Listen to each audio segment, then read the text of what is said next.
சக மனுஷனுடைய பிஹேவியர் நமக்கு கோபத்தை உண்டாக்குது இல்லையா? அந்த கோபம் என்னவா மாறுதுன்னா எரிச்சலா, பகையா மாற சூழ்நிலைகள் இருக்கு.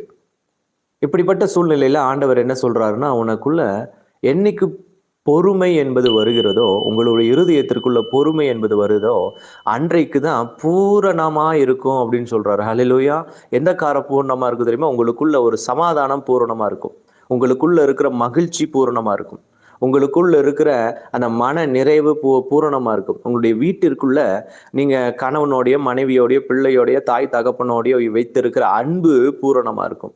இந்த பொறுமை என்ற ஒரே ஒரு காரியம் இத்தனை காரியத்தை நமக்கு பூரணமாய் கொடுக்குது. அது மாத்திரமல்ல, ஆவிக்குரிய காரியத்தில் ஒரு பூரணத்தை தருது. என்ன ஆவிக்குரிய காரியத்துல என்ன பூரணத்தை தருதுன்னு பாக்குறீங்களா? ஆண்டவர் சொல்றாரு, உனக்காக எனக்காக வைத்திருக்கிற நித்திய ஜீவ கிரீடத்தை பெற்றுக் கொடுக்குது. ஹல்லேலூயா! ஜீவ கிரீடத்தை கொடுக்குது இந்த பொறுமை. அப்ப இந்த பொறுமையை நாம் ஏன் கற்றுக்கொள்ளக்கூடாது? இவ்வளவு லாபம் கொடுக்கிற ஒரு பொறுமை இல்லையா? இவ்வளவு லாபம் கொடுக்கிற பொறுமையை நீங்களும் நானும் இன்னைக்கு கற்றுக் கொடுக்கணும்.